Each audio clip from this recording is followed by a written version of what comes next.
Oh.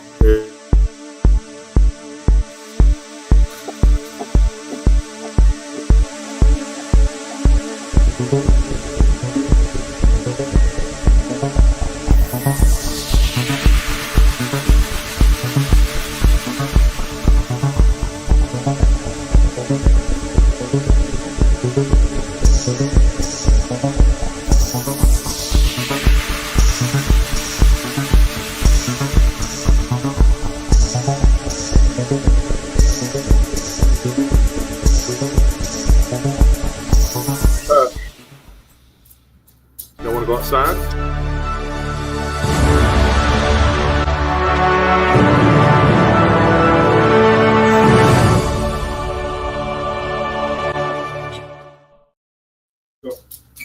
What the hell? You're not supposed to be able to hear that, but I heard you say, do you want to go outside? Because it says everybody's muted, right, when you're playing the intro? Well, actually, I wasn't muted for some reason. What's that? Oh, wow. I wasn't muted for some reason. Yeah, we heard you talking to your puppy. Yeah, they were giving mixed signals. Yeah, and it's not putting our names on the screen again for some reason, and I definitely did not change anything. Do you happen to know where that setting is in StreamYard real fast, just so I can double check it? Hotkeys, layout, camera, let's see, general, guess. Okay, guess. Okay, yeah, no, just guess see viewers, guess can stream, play a sound, guess must authenticate. Nope, I don't see anything. I don't see a fucking thing. Oh my God, StreamYard, come on, what do you do? So our names aren't up there. Anyway, Austin Sims, Scott Duke, and Speed of Sound from Answers in Atheism. Anyway, okay, I was going to play a little video. This is Michael Ruse. He's a philosopher of biology, Dr. Michael Ruse. And I think they asked him a question here about creation versus evolution. And I thought he had some fairly interesting things to say. He claims to be an agnostic, not an outright atheist. He doesn't believe in a personal God or adhere to religious faith. But he's expressed an openness to metaphysical questions surrounding the existence of God. Described him as somebody who appreciates the cultural and existential significance of religion without being a believer. So, anyway. Hey guys, don't try to get out. Scott, what? Oh. Did I invite your dogs? No, I didn't invite your dogs. No. Okay, I'm going to play this. Let me know if you can't hear it for some reason. The world is thinking. What would you offer as a solution? Could you, or to American creationism? No, to the problem, the continual conflict that is there between the two sides. From a philosopher and a scientist, what would you say? Well, my personal feeling is that often this is not a theological debate. It's much more a cultural and social debate about ways of living, if you like. I mean, it's certainly not so much a debate about evolution.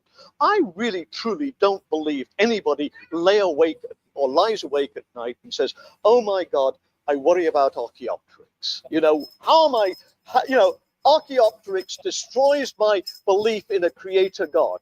My salvation is destroyed because of or trilobites. I just don't think that happened. But what is the big debate? The big debate is abortion, gay marriage, all capital punishment, all of these sort of social issues. And I think that what has happened is that evolution has become a kind of flag for these, as it were. Evolution represents one side rather than the other. And I mean, I really wouldn't ask anybody to spend their time reading creationist stuff unless you have to. But what fascinates me is that when I read creationist stuff, about halfway through the book, if not earlier, evolution has been dropped. And now what people like Philip Johnson are doing is they're going on now about abortion or the decline of marriage. Oh, one thing which always used to fascinate me is why do they keep going on about cross-dressing? Did they honestly think that, Ed Wilson, Richard Dawkins, Michael Ruse go home at night and say, dear, I've had a hell of a day. I'd like a dry martini. Pause it for a second. upon my pink bra and panties. You know, What's that? He's bringing up Philip Johnson, and then he talked about cross-dressing. When was this lecture or Q&A made? Do you know? Do you have a date for it? Oh, this is 15 years ago. So. Who was Philip Johnson? He wrote a book about kind of a strategy to fight evolution using essentially the wedge theory. Oh, okay. Okay. Yeah. So, yeah. Okay. Yeah, this is. He was a lawyer, not a scientist. Yeah, this is. It's got 50K views 15 years ago. It's from Fora TV. I'm not familiar with that, but I'm going to subscribe to them. I don't know. They have some thinky stuff. Anyway, let's listen to the rest. So he's so spot on. What's that? I was just saying he's so spot on. It's a culture war. I know. It has nothing to do with the actual science. Evolution is Right. true. I say this all the time. Evolution has nothing to do with God. It has nothing to do with the existence of God or non-existence of God. Evolution is true whether or not a god or gods or goddess or goddesses exist. Right. So it's weird that they make evolution about God. They didn't have to do that. They kind of did it to themselves. It's really strange. And he's right about how the way that creationists deny evolution inform other forms of science denial. It even branches off into other forms of science denial. Like if you were to draw a Venn diagram of how many flat earthers that are also young earth creationists, that Venn diagram would virtually be a circle. Yeah. The thing is, they chose this war. I mentioned it in that 5-minute video, so that they could change the discussion from, do you have any damn reason why we should believe in your God? They didn't like that part, right? They wanted to talk about science, and they wanted to make it sound like they've got all these scientists. I mean, that's kind of what the Wedge document was about. And it's worked because all of these YouTube idiots like Jimbob have drank that Kool-Aid. They bought into it, right? So they think it's really, just a slam dunk that evolution isn't true. It's not a scientific theory and all this bullshit. And it was the purpose of the Wedge document to drive a wedge, basically, and to divert the discussion from, why should we believe your religion, your Christian religion, your one little weird religion, right?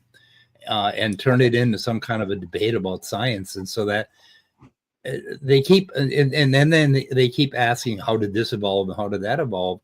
And they never want to listen to the answer. Then they'll start running around with the goalposts and talking about the Big Bang and the 6 kinds of Kent-Hovind evolution, all that crap. I mean, this is all about,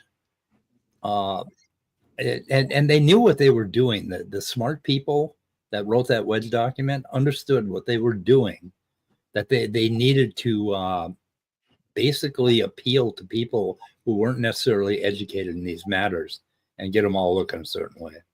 And I think, unfortunately, I think it's working. So this ties into conservative political strategies. And one of the big conservative political strategies, it's a Reagan strategy in origin.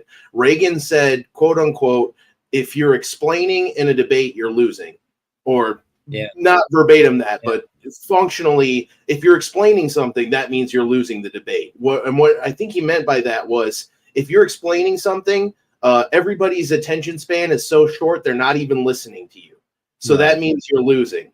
So Republicans and right-wingers, they try a strategy called never play defense. Basically, you're never explaining your own position. You're always attacking the opponent and forcing them to defend their position, because defensive posture looks like you're losing in a debate. If you're explaining and defending instead of going on, the attack, the person who's attacking looks like they're winning, and the person who's defending looks like they're losing.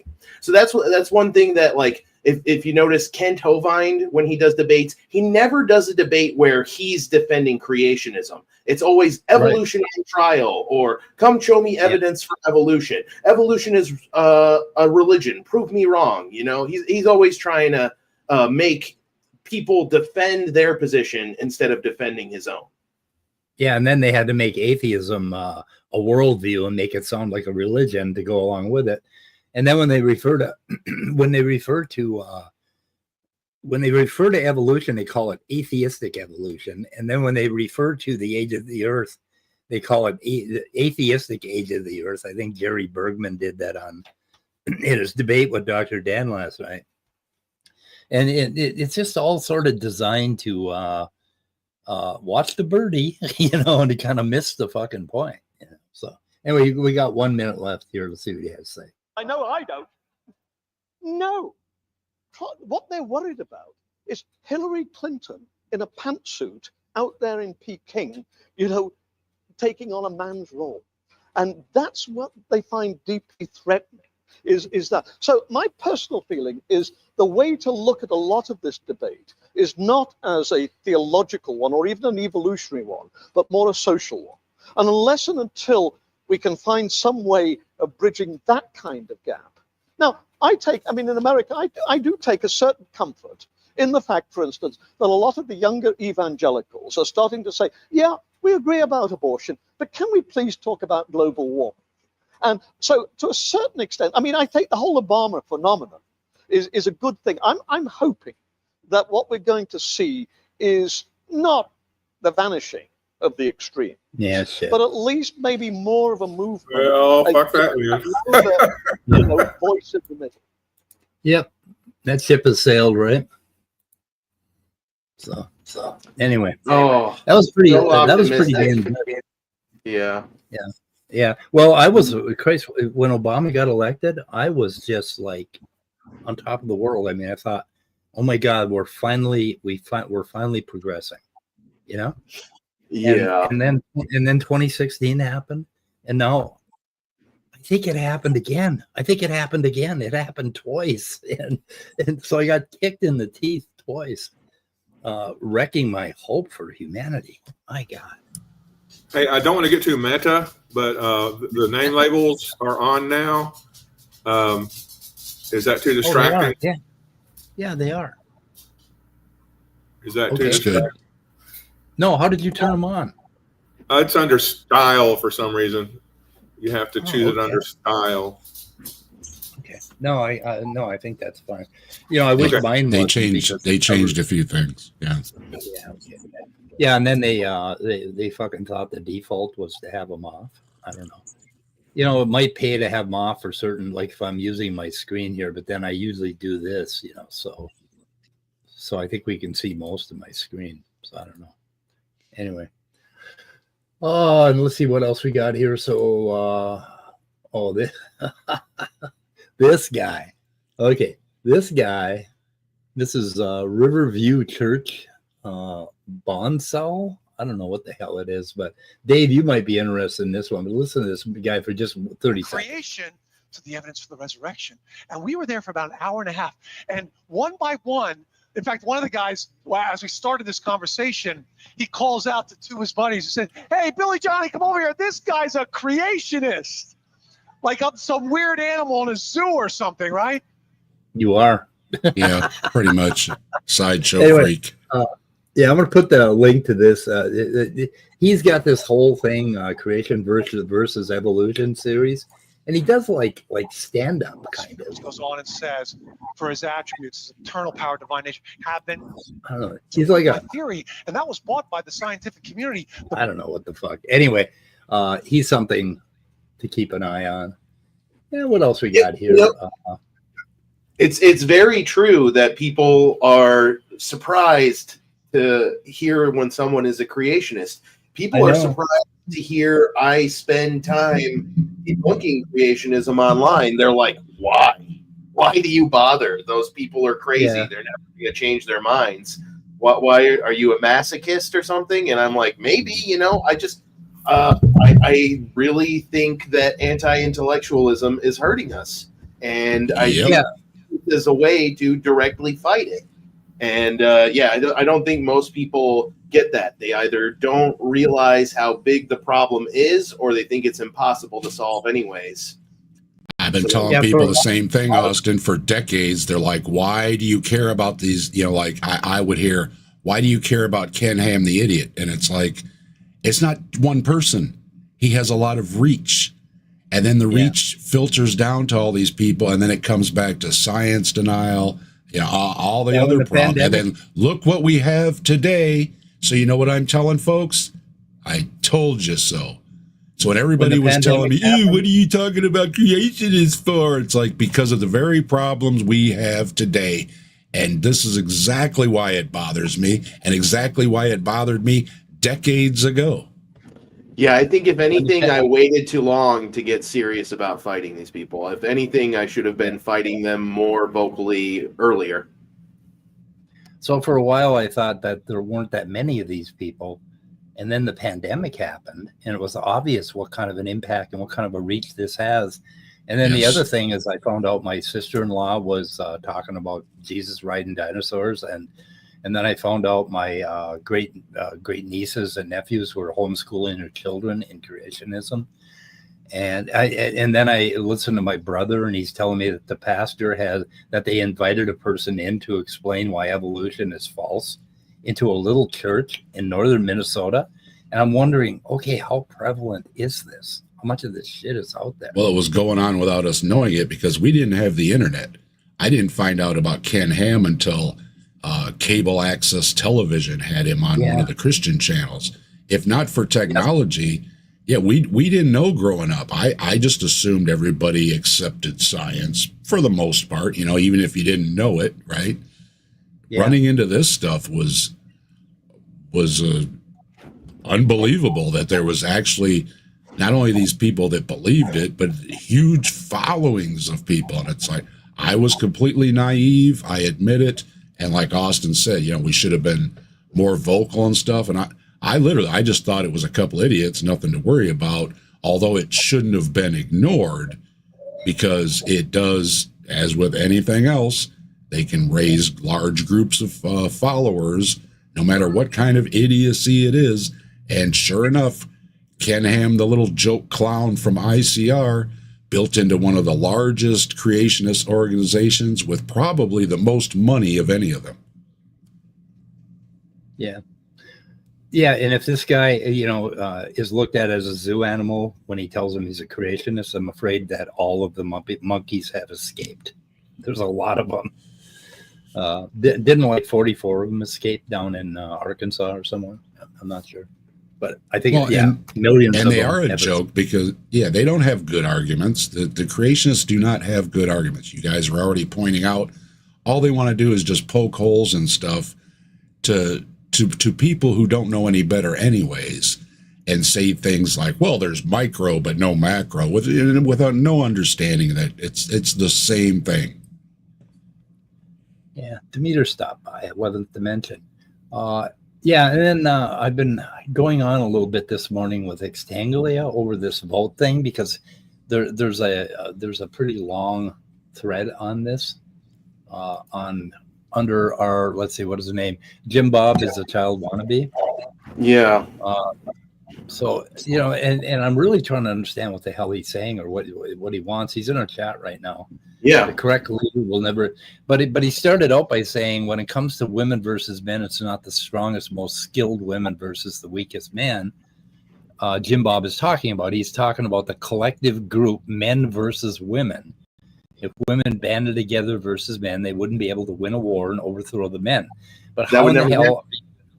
Right. And so Pig Snake the Destroyer, is that Mr. Anderson? I'm not sure.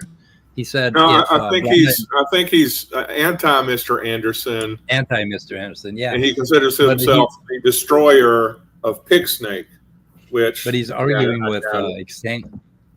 He says if brown-eyed men got together versus blue-eyed men, they could win a war and overthrow blue-eyed men. Does that mean we should treat blue-eyed men differently? Isn't it the same logic if you're going to treat women differently based on that? But then he goes to this, you don't think we should treat women differently?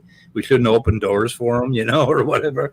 Well, motherfucker, I open doors for everybody because I figure why be an asshole and let the door close on the person coming after me, So if there's somebody approaching the door, I open it, I hold it open, and I don't let it close until they get inside, and that's just common courtesy. So, and I do it a lot at the carry out when I'm getting gas. And you know what else it means? When I open the door and let them go in, they're going to go ahead of me in line too, and I don't really care. It's not that big a deal. You know what gets me about it? We live in a modern age where anybody with arms and hands can pick up a firearm, and that will equalize any physical advantage men would have in a battle against women. Then it becomes a matter of men have ninja powers. Men have ninja powers. About cavemen fighting cave women, because that's not even relevant. Jimbob says you just walk right up to that woman and take the gun right out of her hands. So If she pulls the trigger, you're not going to It's like. Like a ninja with mind powers that can confuse you, and then they'll take it from you, rather than the fact that you might get some bear repellent or whatever in your fucking eyes. I don't know why I'm cussing so much today, but it's Sunday. Well, it's a I got a little angry this morning. One of Extanglia's comment, and I said it's hard to figure out where to get started here. Watching you talk to Pixenic Destroyer, I see you doing the whole move the goalpost dance. Now, from what I can tell, the orthodoxy I made by Jimbob is trying to say that people with muscles have the power to enforce law, so they should be the only ones that vote. Isn't that kind of what he's saying?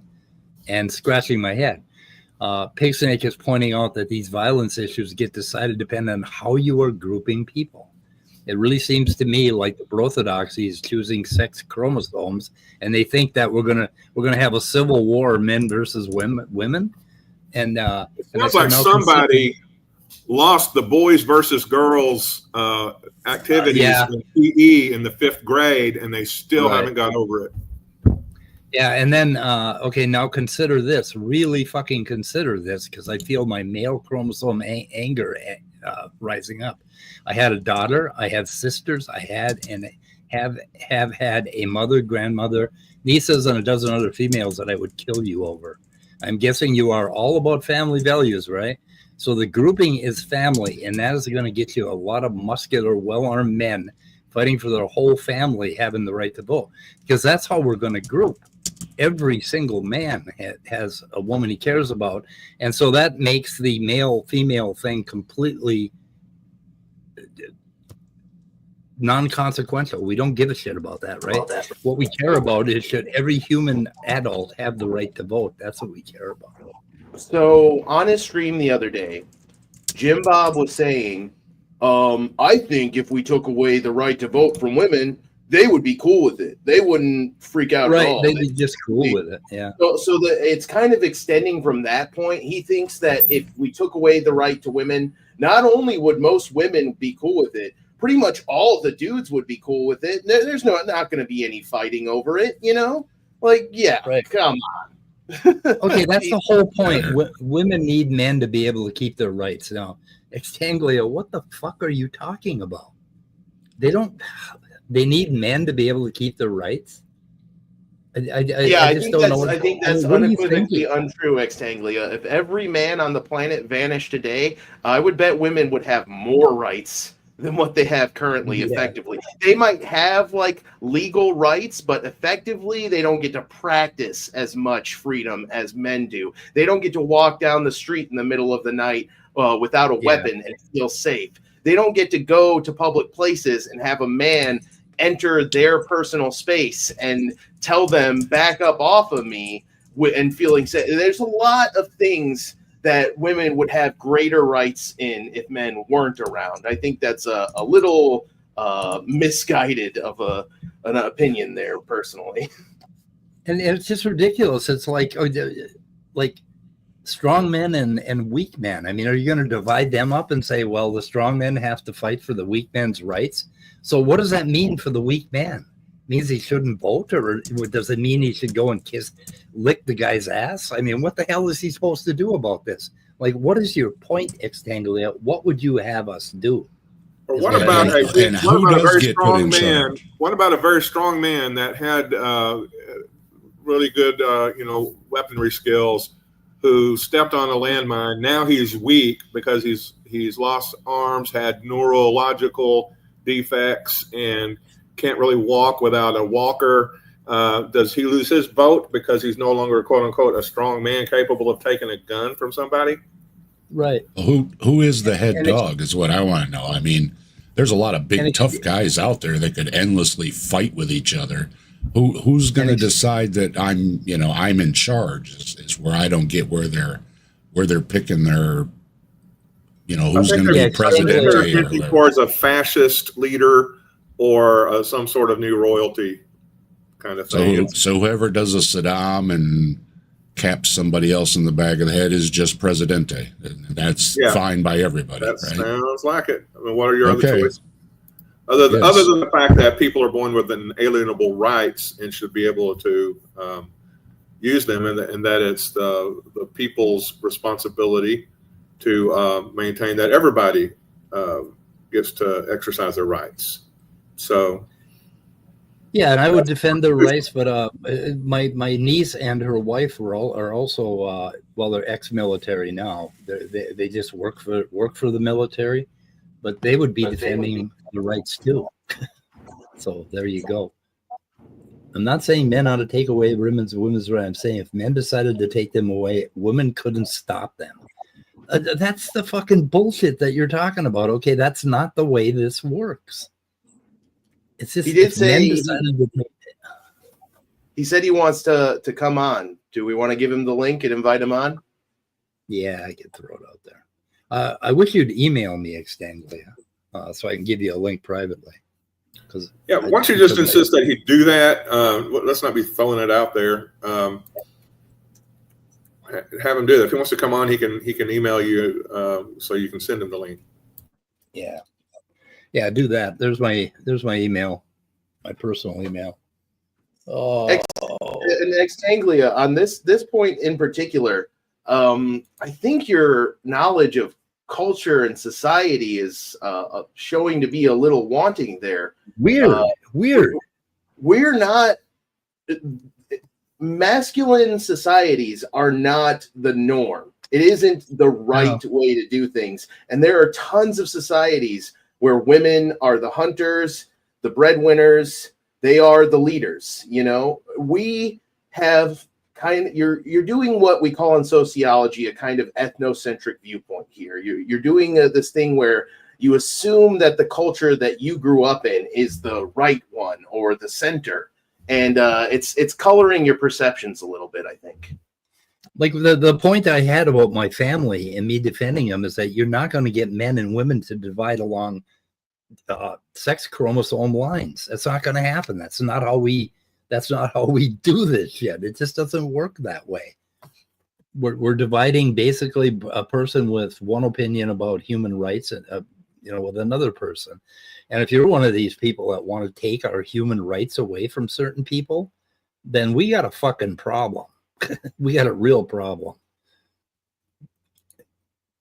And I don't understand how Republicans and conservatives are suddenly saying this kind of stupid shit, because the Republican Party used to be stick to the fucking Constitution. And I mean, stick to it like glue. And now they want to change it to be more of a theocracy or a manocracy or whatever the hell it is. Yeah. A theocracy is a manocracy, actually. Stephanie was talking about the Reagan years, and it's like I never thought I would miss Reagan Republicans. Yeah, they were a little more sensible. Yeah. As far as nonsensical as they were more sensible. That's the thing. Yeah, it's wow. Well, when I grew up, Republicans were much more like the abortion wasn't an issue with the Republican Party at all. And none of this crap was an issue with the Republican Party. The Republican Party was about sticking to the Constitution, small government, and the economy, basically keeping the economy rolling. And none of them were kissing any communist or dictators' rear ends. Asses, right? Yeah. This thing now about, isn't Putin great? And isn't Xi great? And all this. And it's like, again, I'm not a fan of Reagan, but he's got to be spinning in his grave, right? Yeah, what was it, McCarthy Commission, where they blackballed all the people in Hollywood in the 50s? Yep. I think that happened in the 50s. Trump today would have been blackballed. Basically, he would have been he would have lost that battle with the McCarthy Commission. Oh yeah, he'd have been calling him. They've been calling you commie lover, you commie lover. How dare you? You're not American. And now the commie lover that abuses the flag and the Constitution is somehow held up higher than, those who used to hold Reagan up on high. Oh, forget that. Trump's now up on high. What the heck is wrong with you? At least you cannot agree with their position, but at least they had a position. There's no position anymore. It's just own the libs nonsense. That's all it is. Mike, he said that point because I was talking about societies where women are considered the leaders and the hunters and whatnot. And he said, that's not true. There are no such societies. And as his example, he said, look at the Middle East, which isn't really a society I would want to emulate personally. I don't think the people in those societies are very happy, especially if they're not, straight heterosexual men. Pretty much everybody but them is really unhappy under those societies. But I think the issue is that people who have those kinds of opinions don't really care about the feelings of people who aren't heterosexual men. Even when Jimbob was making this point about, women wouldn't freak out if we took their voting rights away, he went so far as to say that if you're a single woman, that your opinion doesn't matter. He's not counting you when he says women won't freak out. Which, oh my God, that is a whole other issue on its own. Kind of a bit of equivocation right there on the ground. So he sent me an email, so I'm going to drop him a link. Let's see. Yeah. But we really are. We're just pissing in the wind talking about this males versus females, who's going to take whose rights, because that's such a fifth grade thing to talk about. We need to be talking about maintaining and enhancing the rights people are already granted via the fact that they're human beings. I might disappear, guys, because I think I have too many things open for my MacBook Pro with two terabytes. So let's see. So Old Joe is also saying he wants to join the conversation. I told him to email you. Yeah. Let's see here.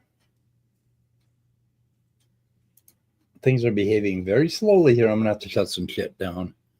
I'm going to have to shut some stuff down. What can I do here? I can shut that down. Oh, it's taking forever to shut things down. Anyway, you guys carry the conversation for me for a minute. Well, we don't even have a video we can react to at the moment. Yeah. I think I can carry it a little bit because that would be me doing something. I want to talk about the sociological perspective, which is something I'm starting to learn more about and one I want to try and implement and use more.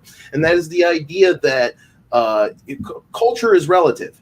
Culture isn't ethnocentric. There isn't one right specific culture that is the way things should be done and every other culture is wrong. It's relative. So like, for instance, there are universal cultural concepts, things like given names, dancing, cooking, marriage, couplehood, that kind of thing. But all of those things are interpreted differently by different societies, and none of them are wrong, really. We might have moral opinions about the way people do those different things in different societies, but even those can be colored by an ethnocentric viewpoint. So I think it is generally better to take the relativistic viewpoint and to view cultures and societies as if a humble, curious outsider. Yeah. Yep. So, Extanglia, what would you have us do? What do you think we should change? What does Jimbob think we should change about the vote? Basically, when he's talking about women. I'm not gonna speak for anyone else. I don't agree with every single thing that Jimbob says. For example, Okay. I understand gravity. Woohoo! Well, how about on this issue? I Okay, do you believe in, agree you with know, him on this I issue? believe that people in life on Earth evolved from other things, you know, but in terms of physical force and government and biology between the sexes, there is an obvious difference between men and women in terms of combat readiness, in terms of combat capability. But I'm not saying what is what should be. I'm not saying that men should dominate over women and take them over and force them to be slaves or anything like that. I'm merely pointing out the fact that, like in the Middle East, if men wanted to do that, there would be nothing that women could do to stop them without the help of other men. Other men would have to rise up and fight against the men doing the oppression. So that's the point there. And when it comes to voting, I don't think nearly anyone is in position to make educated or moral decisions on the world's largest economy that contains literally billions of acres of land, enough to feed the world, basically, enough resources. Who's going to do it? If we don't have voters, who's going to do it? Yeah. What do you want us to do? Like I said, I'm one of the people that is not qualified to make these decisions. And if I'm not one of the people that's qualified to make these decisions, then I'm also not qualified to choose someone who's qualified, because I don't know what the criteria are. You just rejected the democratic constitutional system. So who's going to replace it? I don't have the solution because I am not smart enough. As is no one else. I think I'm questioning your sincerity, or maybe I'm increasingly thinking of you as naive, because that's really not the way people position themselves. Yeah, why even have this discussion, this thing about force? I mean, it doesn't make sense to me, because I don't see women or men as like individuals. I see families and I see groups of people, right? Yeah. Because that's how it's cut, right? Like you would come up against my entire family, right? And you probably, you haven't met my mom. You can't now because she's dead. I wouldn't oppress you or your family. Right. I think so. Right to vote is oppression. What is the point of having this conversation over and over on Jimbob's channel? What is the fucking point he is trying to make? What is it? I don't know what his point is. I just know the logic behind what he's saying. He's saying that like in the Middle East, when toxic men are in control, or if just men in general are in control, the only thing that can stop them is other men. Why? Yeah. Because are men harder to kill than women? Yeah, I'm pretty sure most things that would kill a woman would also kill a man. Sure, I'm not following logic. Physically, yes, but when it comes down to readiness to take action, that most women are not as biologically predetermined to be a fighter the way that a man is. Well, you're saying biologically. I have the exact opposite. Discounting the contribution that thousands upon thousands of female freedom fighters have made to their, revolutionary and counter-revolutionary efforts in different countries. There are one of my favorite revolutionaries of all time was a 15-year-old girl named Ludmilla from Russia who killed countless Nazis. Like I'm not really. Where are you getting this idea? One out of a million women is super badass. I'm not going to argue that. Yeah, you're acting like this is like an MMA match. We're going to put a woman in the ring with a guy, and she's going to be smaller, right? We're not going to put that Brianna from Game of Thrones. We're going to put somebody smaller, and who the hell cares about that? Because that has nothing to do with how this shit is done. I mean, if you go, we're talking about women being basically abused and violated by men. Ultimately, is what you're talking about, right? Yeah, and men That's a stop possibility. So okay, so that's a possibility. But they just go get their brother and he'll kick your ass. So yeah, exactly. They get men to stop that. Okay, so the woman is still fucking doing it. She's still fucking doing it. She's still in control of getting your ass kicked. So what is the really? difference? What do you think relying on the force like of a male. MMA match? She's relying on the force of a male to do it. War and violence is more sociological than it's ever been, Fran. And have you ever heard of something called the Tet Offensive? Are you familiar with the Tet Offensive and why it's historically significant? Yeah. So for people who don't know in the audience, the Tet Offensive was something that occurred in Vietnam where the Viet Cong made strategical attacks on specific locations that they knew they weren't going to win. But they knew what would happen is that the media would observe it. They would see their attacks and they would see this violence firsthand, and that it would change Americans' perceptions of the war. And it worked. And now we don't even bother doing the offensives anymore. We go straight to the media cameras. And that's exactly what would happen in your kind of scenario. And that's why it's kind of illogical to even present it as a hypothetical possibility, because that's not how it works. It's not hypothetical. It's not hypothetical. Look at the Middle East.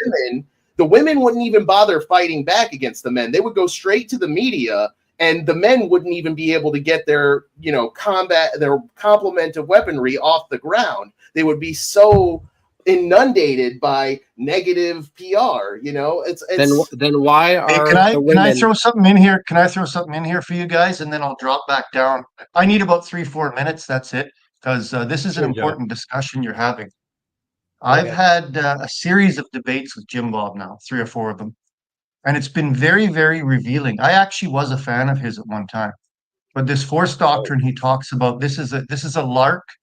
And I can tell you that the people that are advocating his position don't understand the fact that Jimbob himself knows this won't work. He has said so. He said so in a debate with me.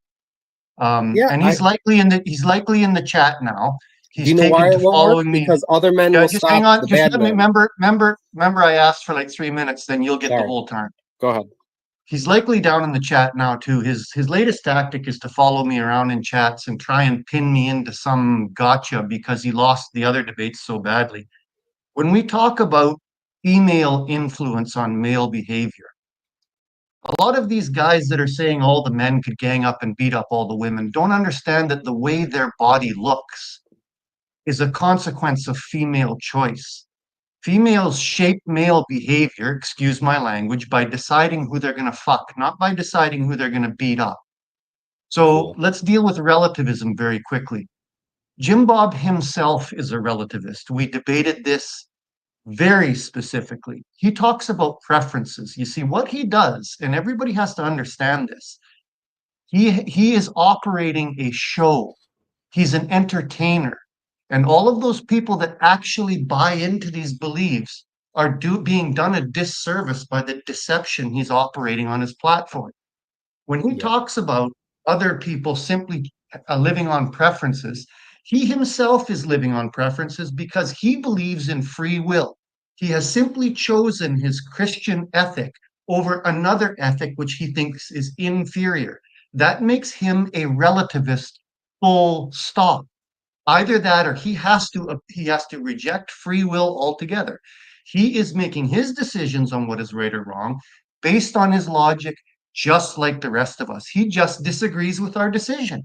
There are many, many things, and I will tell you, and I'll sit here, Mr. Extanglia, and tell you right now that you can go to Flow States and watch my debate where Jimbob says, all right, this Christian theocracy that I'm advocating for, it actually wouldn't work. If I could wave my wand and employ it today, I would not do so. The man is tricking all of you, and he's dishonest, and it really, really bothers me. So can you link that debate in chat, please? Can you find it I and link don't it? know if I can, but if you go, I could try and find it. It's quite a ways back. What I'll do, uh, uh, I'll Answers in Atheism. I'll email it to you. The debate Okay. lasted for two. The debate lasted for 2 hours. Basically, Okay. what Jimbob's tactic is trying to find 1 or 2 sentences. Like now, he calls me out in his chat regularly, sends trolls Yeah. out to try and get me to debate. I went into his chat, into his channel, and debated him for about 4 minutes on the topic of are you the arbiter of your own morality? Who decides who's moral? We've debated multiple things, and if he loses, he cuts you off, Yeah. knocks you off Yeah. his channel, and then brings a bunch of trolls in to laugh at you. But slowly, I can tell you something. Slowly, more and more people are starting to see what he represents, which is So he's a not grifter. something good. Even if you are a theist, even if you are a religious person, saying something like, was knowledge created or was it discovered? Well, the Yeah. answer is we don't know for sure. That's the answer. But if you give an honest answer to that question, see, I got you, that's a logical fallacy. Is his Christian ethical system better than any that you can produce? Well, that is giving your own intellect a lot of heavy lifting. The man is a leftist. He's a postmodernist. He's been an atheist. He's been a new age spiritualist. This is just the latest trope. And he'll walk away from all you guys like he's walked away from all those previous beliefs. There's nothing authentic in the man. You have to know he's playing an act in front of you, and he knows it. And so this is the part to me that is the most disturbing, because I'm not an atheist. I consider myself an agnostic. And once people see that, they can actually be turned away from what true churches believe is the true path. I'm not saying I do. I'm saying the pursuit of truth is what's important, not using language to obfuscate and confuse like he does. He's a charlatan. That's what I'm saying. I would agree with you there, Joe. And I, as an atheist, have commented on his chat and on his videos before. Please don't let this guy color your opinion of Christianity. He is a bad representative of this faith. There are good Christians who would be as appalled by the things that he says as I, as a hardcore atheist, am. So, yeah, I agree with you 100%. And I agree with you too, Joe. I just called him a charlatan on, I think, last night. I think I pointed out it's like he's a charlatan. That's all he cares about is fleecing people. He doesn't care about arguments or truth or any of the things that he blah, blah, blahs about. I watch his eyeballs, and all his eyeballs care about is who's putting in a super chat, who's putting in a super chat. He's not listening to anybody. He's not hearing anybody. He's not thinking about anything. His eyes are on those super chats, and that is all that matters. And here's the last few points I'll make. Here's the last few points I'll make about Jimbob that he has acknowledged. He has acknowledged that he is the arbiter of his own morality. He is the final arbiter. He has to be. He has acknowledged that we don't actually know a whole pile, that the search for knowledge is very important. He's also acknowledged that his Christian theocracy would not work. Were he given the power to institute it, he would not do so. That's what it took 2 hours to finally get, because he can't tell you what it looks like. He can't tell you what the system of government looks like. He can't tell you, refuses to admit who's in power. And I know I said this was the last piece, but here's what I'll finish with. I don't like anybody that squeaks away from questions. Ask Jimbob how old the planet is, and he will not answer you. And that's telling you something. Yeah. There, I've said my rant. Okay. Fran, I kind of wanted the same thing from you, Extanglia, is like, what would you have us do? What is your recommendation to fix all of this shit? And what difference does it make that men are bigger than women? One point about the Middle East, there isn't 99% of the men in the Middle East could not change their government. Okay, it's not within their capability either to change that government. It's the Ayatollah, and it's the prince or whatever the hell, or the oil and the money that's going to change the government. Those men are just as goddamn ineffective. Yeah, they may as well. You don't think if they rose up against it, they could, if they wanted to change it, that they could? Well, if they rose up against it, they would have to rise up as a population, and that population would include women. They wouldn't rise up basically. lock the women in the bedroom, say, hey, I'm going to go start a revolution. That isn't how revolutions work. The entire population, the entire family influences that decision, right? Fran, are you with it? When their sons go to war to die, they have a vote in that. Fran, are you familiar with the story called Lysistrata? Have you ever heard of that one? No.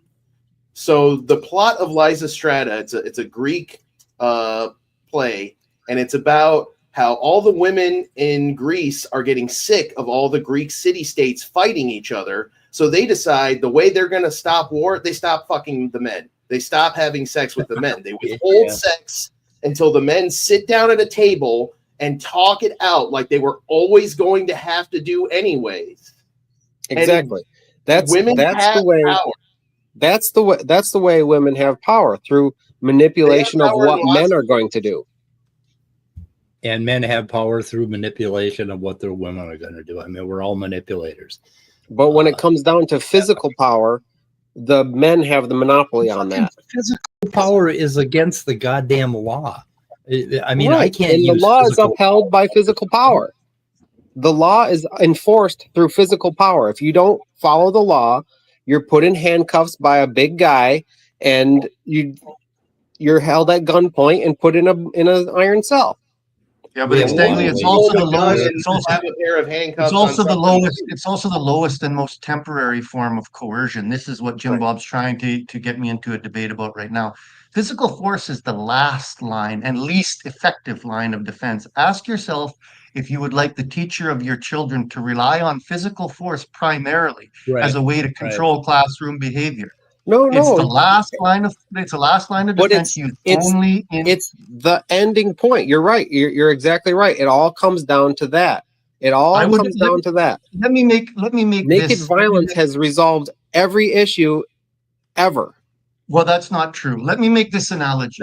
Would you like your doctor to resort to surgery right away for any health issue that you had, or would you prefer him to make recommendations around the food you ate, around your exercise, before he resorted to that final surgical option?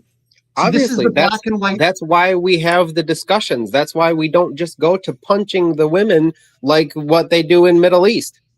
So let's talk about that then. What happens before the punching of the women, and is that important, do you think? Obviously, the discussion. I argue it's more important than the punching of the women. But it comes down to that. It comes down to if we don't follow the law, then the government punches us in the face, basically. This is very important, because this is a question Jimbob can't and will not answer. Which is more important? The stuff that happens before the force or the force? Which is more effective at changing people's behavior and shaping their behavior? When it comes down to it, the talking doesn't matter if they're still gonna just punch you in the face and do whatever. You can say whatever you want to the police. They're gonna arrest you if they want to. See, but they're you're stuck use in a force mindset against here. you. Do you know what standard distribution is in terms of statistics? It means that who falls in the largest percentage of cases. There's a bell curve you can see. And you're talking about the edge cases where force is necessary. I'm talking about the standard case. I'm not saying whether force is necessary. I'm saying that that's the bottom line. Yeah, but I'm asking which is more important and which is more often used. You see, Jimbob likes to pull the debate into the force thing because it's a ridiculous example. Just because the force isn't as often used doesn't mean that it's not the bottom line and the final say. That's the final say. No matter what it comes down to, the force is the final say. What's making you so I think you're overestimating the power of force too. I'm sure that the Nazis thought that their use of force was the bottom line too, and that the world should It was until we forced them to stop. It's whoever controls that force. It wasn't just that. I mean, they could have used ask the Nazis to stop. We shot them. Yeah, they could have used force selectively, and also that the World War II question is exceedingly complex. To say that this is simply an example of one force winning over another force, there are all sorts of things that led into that led up to the force. Would there have been a more effective strategy, you think, before the force was applied? War and violence have shaped the world a lot. There's no doubt about that. But you know what shapes the world a lot more is economics, trade, marriage, cultural melting pots, immigration, and things like that. Let's take a look at economics for a second, and let's see if it doesn't come down to force. All right. No, Austin. Yes, excellent question. And Austin, just thank you so much, sir, for bringing that into the debate. This is a fabulous point to make, and it's where Jimbob's system collapses. And I just want to say real quick, there was a lot of really large men that the SS didn't care how large they were. All right. They cowered in fear, just like everybody else, because they knew what would happen. The power was there. And if you looked at them wrong, you were gone just as much as the smaller sized person. So again, I don't see that just because you're a man that somehow you're going to win out. It doesn't follow. It doesn't follow. So and let's not forget, what about people like Cleopatra, right? I don't think anybody would have crossed Cleopatra. Cleopatra was in control of all the soldiers. So Extanglia, as you look around, and here's another fatal flaw in Jimbob's worldview, as you look around on the planet, which economies have provided more in the way of prosperity for their citizens, the ones that value force or the ones that value individual freedom? All right. Let's look at the United States economy, all right? No, I asked a very simple question. It's a very simple question and a very easy one. You can look at North and South Korea. Which one is more prosperous? And which one values the bigger guns? Which one values individual freedom? You don't know yet that it's the biggest guns. We haven't seen that play out, but which values individual freedom? Why is Hong Kong so much more prosperous than mainland China, who can muster incredible military force? Because they're backed by the United States. No, you can read the works of Thomas Sowell, Milton Friedman, Friedrich Hayek, and a lot of other intellectuals and economists who will tell you that individual freedom is extremely important. God gave you free will for a reason. It allows you to have good and bad ideas, and the bad ideas die. So that little shopkeeper that has to pay the communist government 3/4 of what he makes is not going to work as hard. And it will be the same way if he has to pay the Orthodox Church a tithe of 3/4. It's no different. They're the exact same people. Just because the United States is letting their slaves decide what they want to do doesn't mean that they don't have to pay all the same things that they would have to pay under a feudalist society. We are paying we're $36 trillion in debt. Now that's a number 99% of people can't even understand. If you were to take that in a trillion seconds, that's 31,000 years. So if you were to make $1 a second for 31,000 years, that'd be $1 trillion. We're $36 trillion in debt. Okay. So the money, making money for the government, making money for ourselves, all that stuff is all an illusion. They give us this illusion that we can choose what we want to do, but we still have to pay for all of their stuff that we don't necessarily want to pay for. Our deficit is nearly $1 trillion a year. And that funds the military. I'd like to thank you for making that last comment, because it's been pointed to by everybody on panel. There's always a core worldview, and yours is peeking through in some of your comments. In your last comment where you said slaves is exactly what I was looking for in your speech. I would ask you, before you say the citizens of the United States are slaves, I will do exactly like Jimbob does to everybody else in a debate. You show me a better option. The best thing I can say, Extanglia, I think your view is it's lacking balance. Yes, it's important to have economic development, and economic development, without it, your society will not flourish. It is also important to have military might and be able to defend yourself against invaders. Why are we having economic development right now? Why are we having economic development? Because we're allowed to go $36 trillion in debt and still pay for everything. And no one would accept our dollar if we didn't have all the nukes and all the war machines that we have. we are basically just printing money and then giving it to other people who have worked hard for their products. And the only reason that's accepted is because if they don't accept it, then we're going to fucking war with them. Who do we owe this trillions of dollars in debt to? China owes us, loans us tons of money. All countries all over the world fund our deficit spending every year. And every year, it just keeps on piling up and piling up. Now I'm going to blow your mind. Take me through. Do those countries that we borrow money from, are they also in debt to other countries? Yeah, the debt is circular all around the world. The entire world is like $150 trillion in debt. I'm interested in the slave comment, Extanglia. Are you a slave? Absolutely. Okay, where would you not be a slave? Take me through that. In heaven?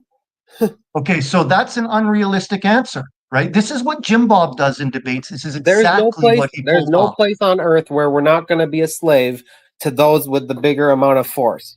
Do you know what the tag is? Basically say you're a slave in heaven with no free will. You are a slave in heaven with no free will, according to the apologists. That's not accurate. Yeah, but what I'm doing right now, all you do is worship God every day for the rest of eternity. Which I would think around day 1,500,000, I would start asking things like, "Are you fucking serious? Like again? Like?" So maybe I'm wrong. Maybe even there is no place ever for anyone to be not a slave. Well, that's pretty fucking pessimistic. And I think we live a pretty damn good life compared to what you've seen gone on before us. And we do so because of the pursuit of knowledge. Slaves are being treated better doesn't mean that we're not slaves. Then you see no way out, sir. And I disagree with you. I reject your opinion. I think we live a pretty good life. It's not super on par with what we're talking about, but I think it's interesting. What I'm seeing here is something that is common throughout history, and it's that our view of the society we're existing in is shaping our view of the afterlife. Like the Greeks, they had a very pessimistic view of the afterlife. They basically thought you went to Hades and you got whipped by Hades forever, and other societies that have had it better have had more positive views of the afterlife. Do you think that maybe our sociological perspective is altering what we would expect to see in an afterlife if such one exists? It's possible, but I'm talking about the here and now. There's no place on earth to escape the fact that we're always going to be at the will of whoever's stronger, whoever can gather the most strength, whether that's a group of people or the guy on the corner with a big stick, or whatever.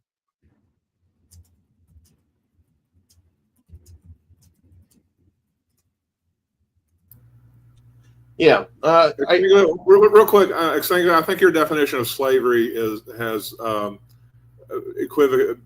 been guilty of equivocation, because number one, show me the deed to your body and your work.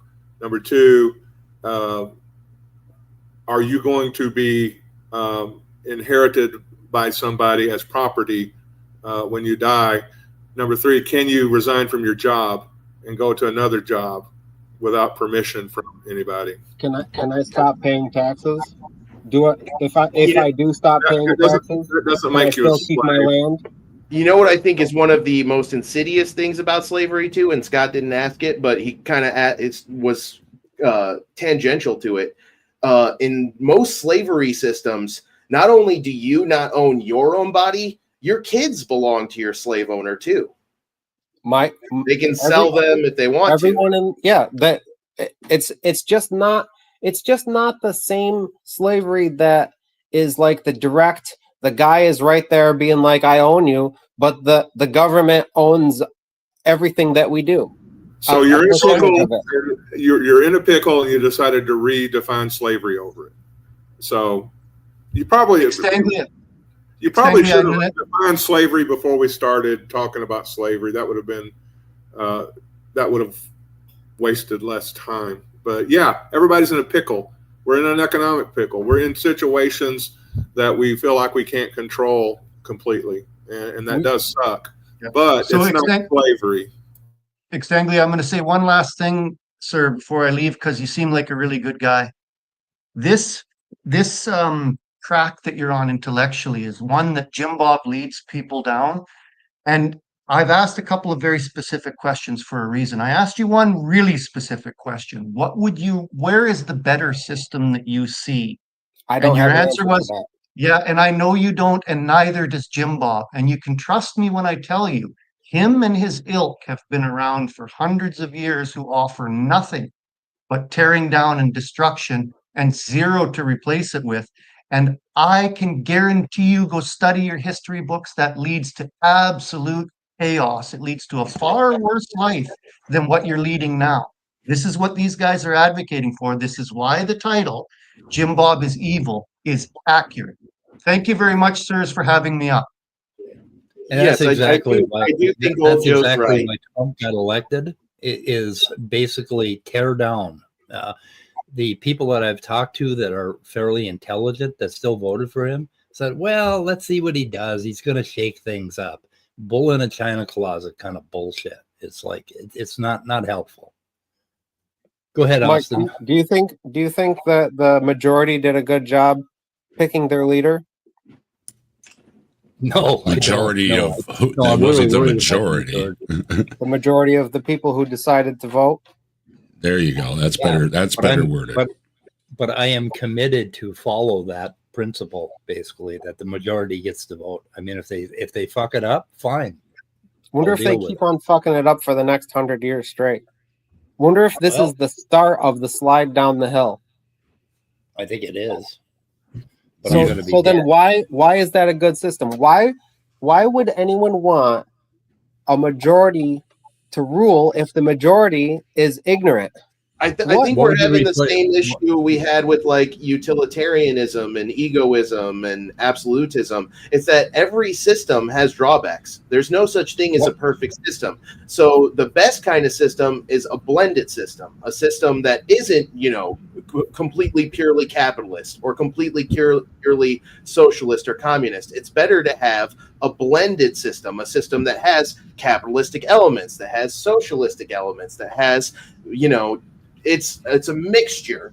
And I think people used to want the smarter major people to drawbacks. do things. Yeah, I think people used to want to have the smarter people do things. They would say, look, I'm just a simple farmer.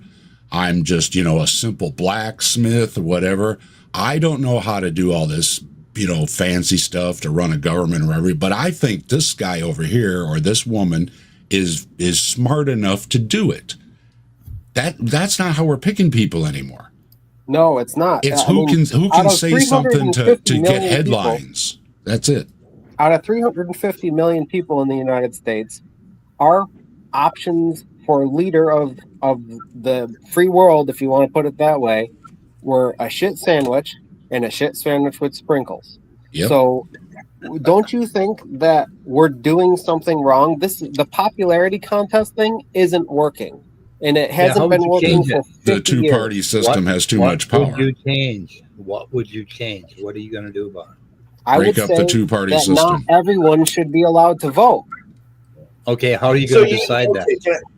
I don't decide that. I would be one of the people that probably shouldn't be allowed to vote because I'm probably not smart enough.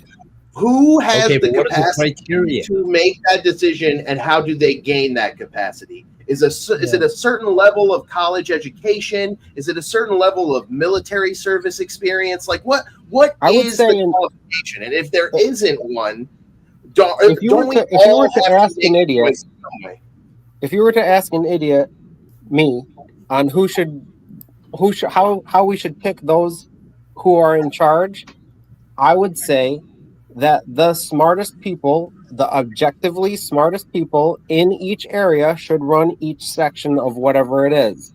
And it's not based on what the idiots think of that person. It's based on what objectively is true about that person's abilities and capabilities. Doesn't matter if, all right, let's say there's 10 tops of the 10 best schools for engineering.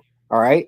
Those people, I think, in my opinion, doesn't go far, should be the ones in charge of infrastructure for like building bridges and different shit like that. Then the 10 tops of the 10 best schools for medicine should be the people in charge of this of the health system, and accountants should run the economy, and that meritocracy. The president should be smart enough to have a cabinet of experts that they listen to. Right. The president, unfortunately, we have one that doesn't listen to anybody. The president has about as much to do with the direction of the country as a hood ornament does to the direction of that car. It's the people driving that president in that car that really put the direction of those two things. So I think a president. I'm just talking about a system in place. I think the system is in place. I don't think that one person should be choosing a cabinet of. Well, they experts. don't. That's why we're supposed to have confirmation hearings and everything else. It's not actually just one person. But he's still nominating. He's still giving us the choices. When I don't think a person should be doing that. I think their academics should be what chooses them, not what somebody says. I agree. I don't think. Unfortunately, though, we have an idiot that idiots think is the idiot to be running us, and that's and it has what been worries that way me. For 50 years. Do you think George Bush was any good? No. Do you think? I think George Bush was smart. I think he screwed up. Was he smart enough? Smart enough, yes. Anyway, that might be a good compromise, or a good, that would be something worth, putting forward and finding out if it was something that people would vote on, is having the president and then having a cabinet picked by, say, universities. But of course, right now, half the goddamn nation is doubting academics, right? We have this anti-academic thing going on among. Well, I have a big problem with academics because they've gotten too far into politics. Okay, but you just suggested that these smartest people. I understand that. Right. But it would have to be the top people academically, and not the people that the board of education picks. Like it would not just their class pets. It would have to be the people that are just the best at this stuff, not based on what anyone's opinion is. The immediate problem you would have with that approach, Fran, is that people that are at that high level in their field aren't going to want to be in government. They're going to think it's crazy to try and go into government where you are automatically hated by the people you're trying to help. There's also the problem of somebody is going to pick these top 10 or top 5 or whatever. Who's going to do that? That's the government, or that's the people, or that's an elite bunch of oligarchs or whatever, which is what we're turning into now. So once again, you're not really solving a problem, because I don't intend to solve the problem. I'm not that guy. I'm not in position to solve it. And we're ideally too, we're supposed to have a balance with non-political positions that are in the government too.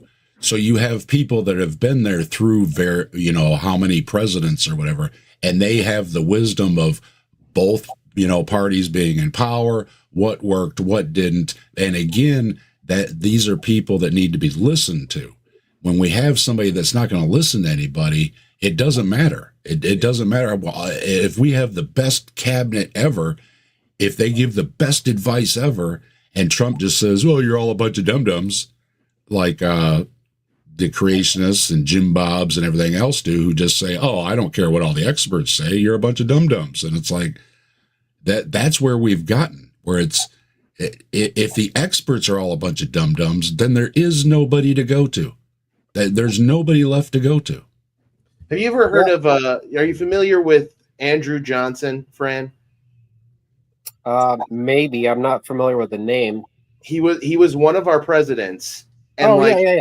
His favorite thing to say was, I am a plebeian and I glory in it, which basically means, I'm a dumbass. I'm an idiot. I'm a trailer park wife beater wearing type. That's what plebeian would mean nowadays, basically. Yeah. But he was smart enough to know that, right?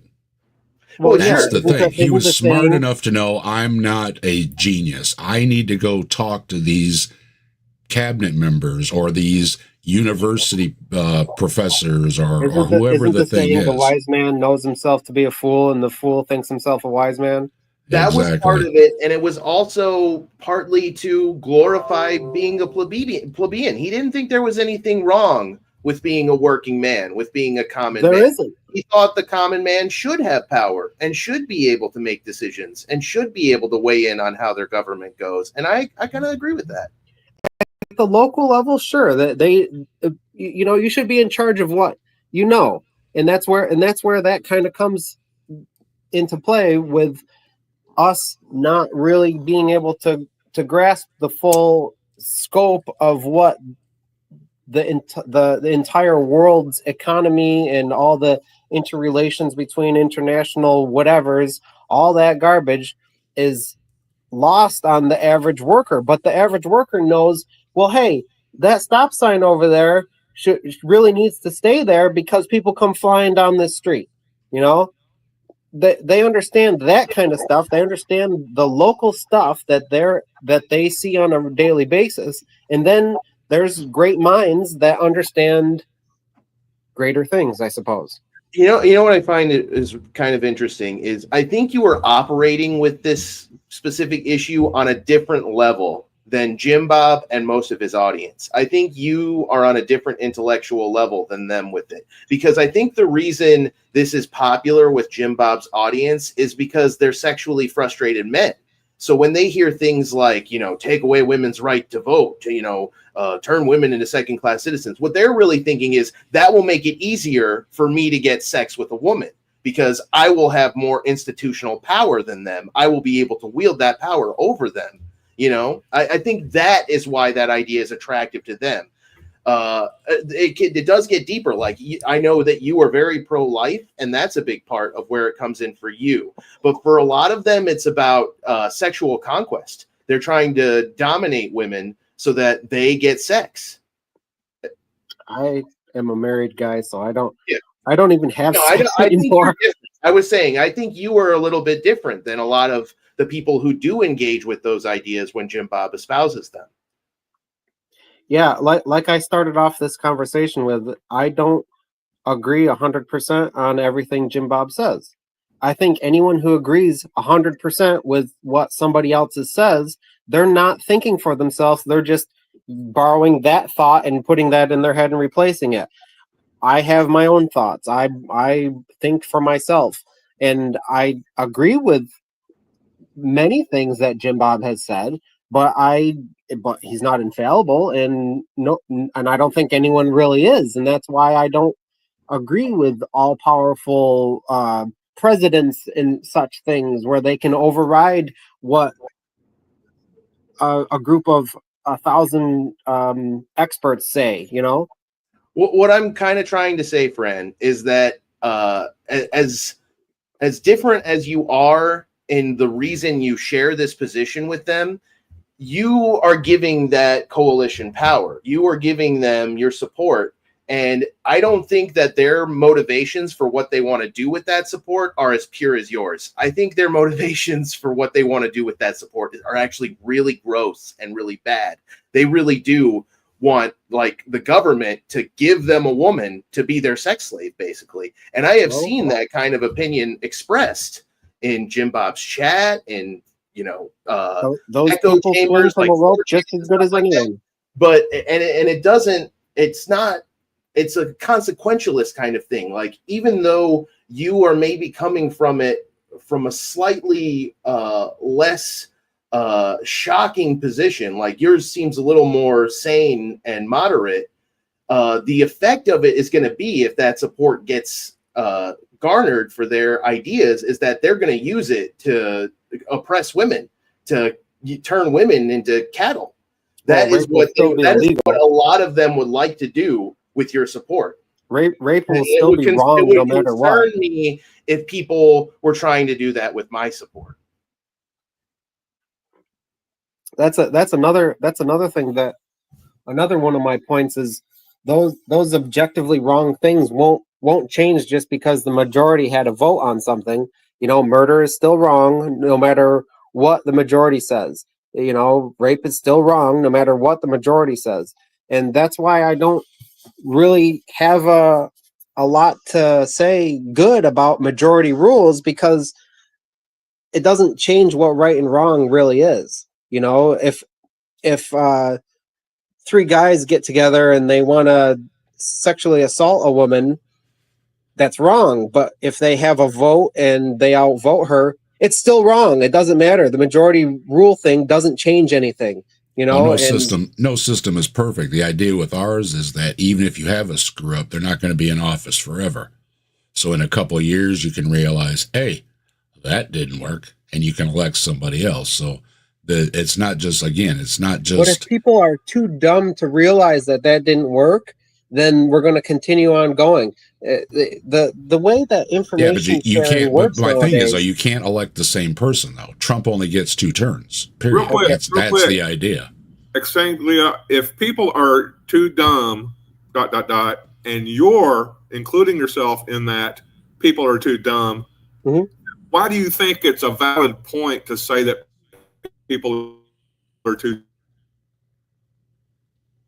Because I get you started to bot out there a little.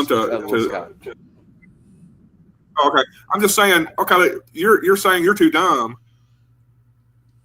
Aren't you too dumb to say that people are too dumb? Yeah, maybe probably. People aren't too dumb. Well, then maybe they're not too that's dumb. true. Maybe that's you need true. to put more faith and make a bigger investment in people. I mean, if that's true, then for the last 50 years of our government being run by the people, we wouldn't have been headed in such a shitty direction that we're in now. We wouldn't be where we're at if people were smart enough to lead us in the right direction. Yeah, but you're just too dumb to know the truth. I'm not really saying you're too dumb. I'm just saying it's a self-defeating argument.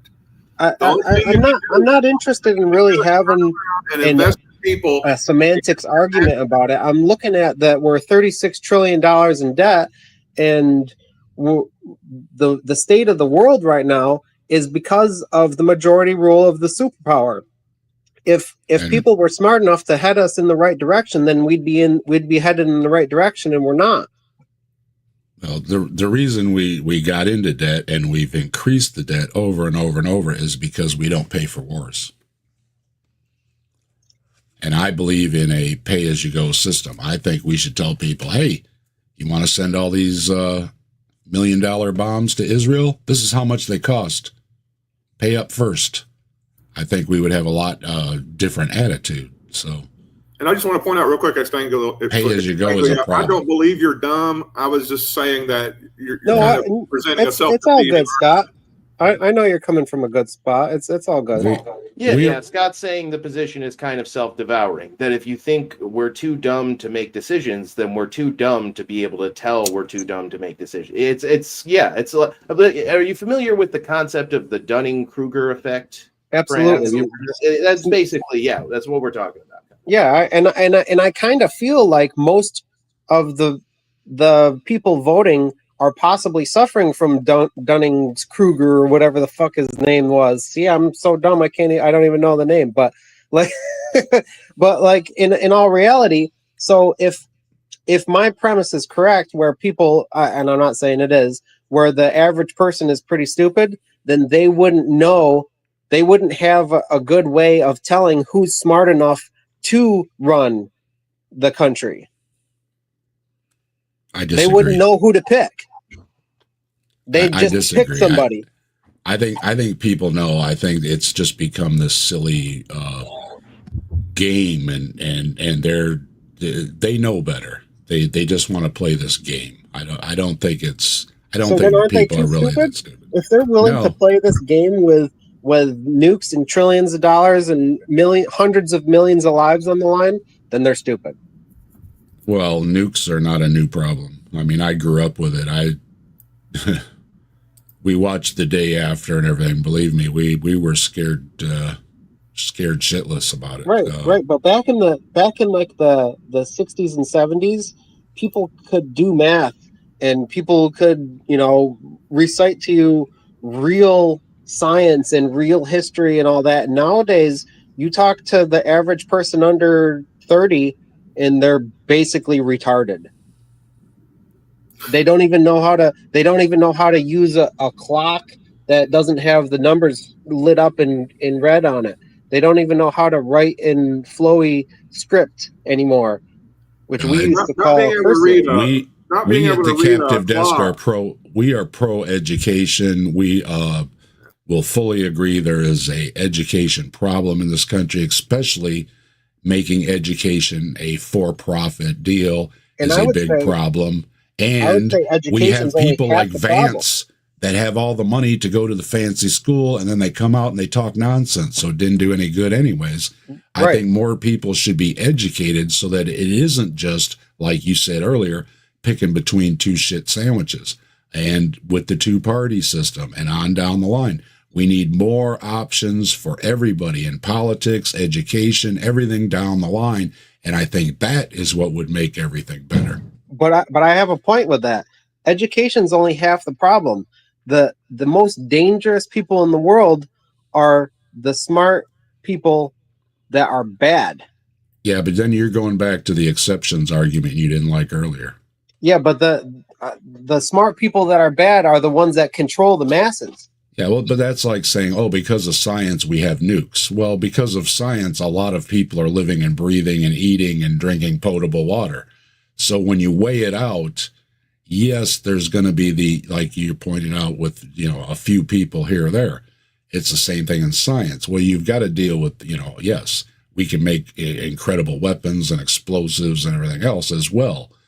But the idea being is that most people are going to be smart enough to realize, hold on a minute, and again, that's where I go back to, we don't just want politicians deciding, we want people in the military and people that are in non-elected positions that are also in the power to have a say and say, nope, you're not going to push that button. We're going to take it and put it over here for a minute while you calm down, right? Right. Because we don't want people in position that are going to make possibly millions of dollars for certain decisions that they make, whether it's right or wrong. That's one of the biggest problems with the politicians is that, all right, they have the choice between right and wrong, and then they choose money. That's it. It is a big problem in our system. I don't think anybody would disagree except for the guy is getting and the lady is getting paid. Everybody else thinks it's a problem. So. Yeah, education is only half the problem. You got to have someone that's going to do what's right and someone that believes that there is an objective right and wrong. Well, that even Trump wrong, in no some matter twisted what everyone way else says, this is wrong no matter what everyone else says. Even Trump in his own twisted way said that nobody owns me, nobody's paying me to run, I'm doing this. Of course, it's a bunch of nonsense, but sure. Yeah, that definitely is a problem. Bernie Sanders ran on nobody's giving me big money, right? And a lot of us were big Bernie Sanders fans, but then the two-party system decided, well, we're not even going to give you we're not even going to put you on stage to debate or anything. Well, there again, a big problem with the two-party system dictating everything. So there's a lot of problems, but I think there's a good system. It just needs some tweaks here and there, and it's. I think the system is all right. I will concede that the system is a good system under the right circumstances. We don't fall under the right circumstances to let people lead in a sense for themselves right now. In my opinion, I don't think the average person is smart enough to give them a gun, right? If we were to be like, all right, there's 350 million people in the United States.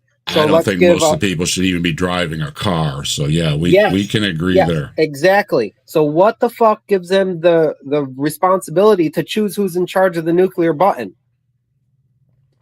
So on politics, what I would like to see is things like whatever the conditions were that have given me the life that I have had in America, basically in the last 74 years.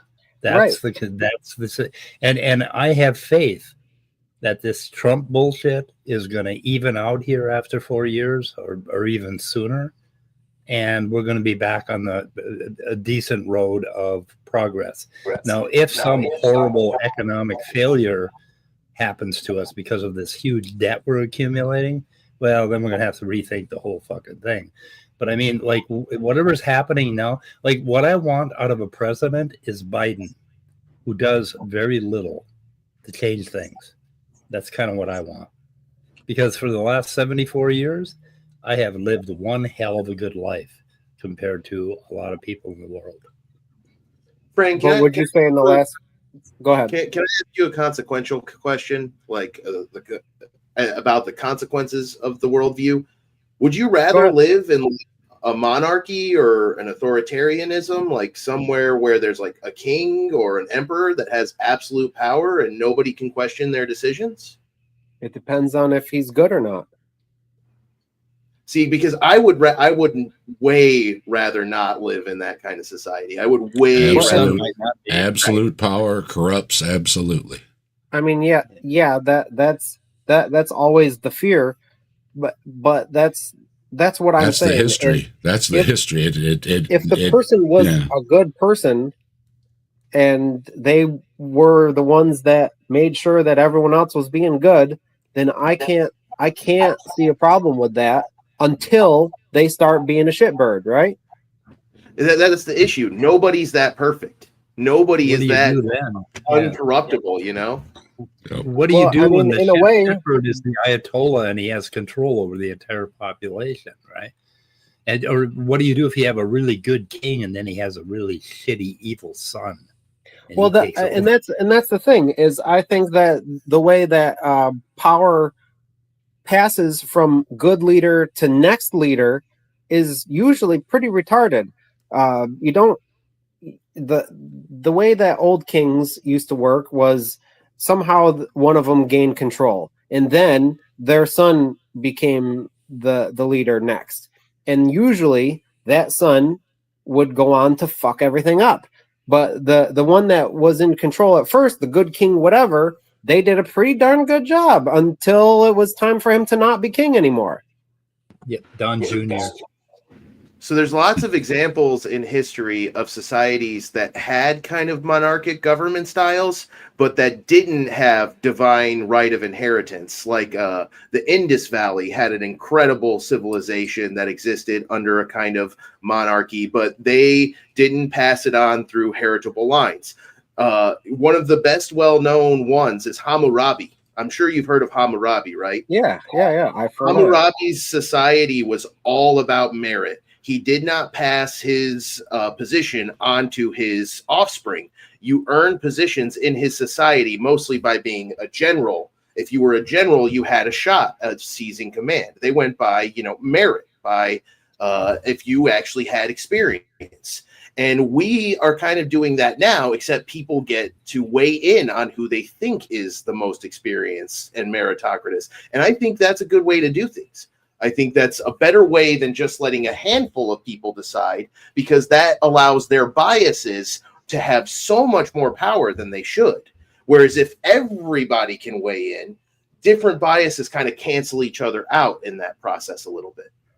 Yeah, I mean, I totally see the theory behind that, but when people are so controllable through social media and the classic vintage medias that are kind of on the wayside right now, but still effective, the old Mockingbird assets and all that, it's so difficult to get a real true litmus test of what the people really would think if they weren't in a sense brainwashed by everything that they are put in, that everything's an input to them. You know, it's an interesting point that I think of while I think about Hammurabi. As cool of a great leader was, he instituted ideas about how the leader should be a father and a shepherd. I am the shepherd who leads the flock and the father who lovingly strokes as you sit in my lap. He was also really, really harsh, and a lot of people hated him. Like, his Hammurabic code was really tough on any sort of mistakes or accidents. Like, if you were a builder in a society that was the law was the Code of Hammurabi, and you built a building that collapsed and killed the owner's son, the punishment for that was the builder's son got killed. You know, Yeah, and the son's sitting here like, I had nothing to do with this. You should kill my dad. Well, they just had in the news that there's that country over there, that small country by China, Tibet area there, where they elect a king, and they've got health care. You can go to school for free. You know, it sounds like the greatest place on earth to live, right? I mean, the standard of living, you know, all those things are through the roof. All the young people are leaving. Explain that one. I mean, they're living in one of the greatest places and they're leaving. So it makes you wonder. It's like sometimes you just can't win, no matter if the system is, you know, just kicking butt. Yep. Bhutan. Is that what it is?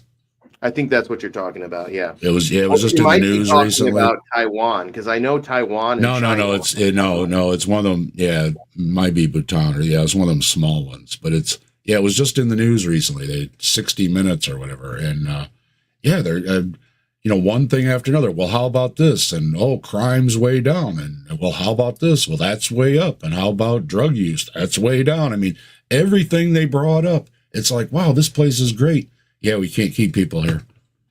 I'm like, what is going on? You know, you got to ask, what is going on?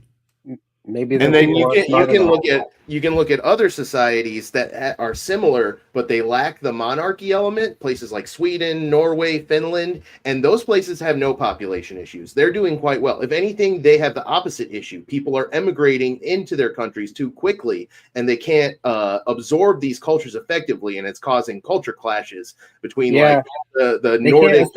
They can't assimilate them quick enough, and they become non-homogeneous, which is a huge destructive force in most cultures and societies, is when the people don't have the same values and don't strive towards the same life goals. And that's what led to our pretty prosperous times in America, is when we were quite homogenous. We had the same life goals and life values, and we just kind of don't anymore. I think there is some truth to that, but I think across the board that generally humans have pretty consistent values. Like, we all want to live, we all want to be comfortable, we all want to have abundance, we want to have food, we want to have shelter, we want to have clean drinking water, and we don't want to have to worry about if that's going to run out anytime soon and where we're going to get it from if it does run out.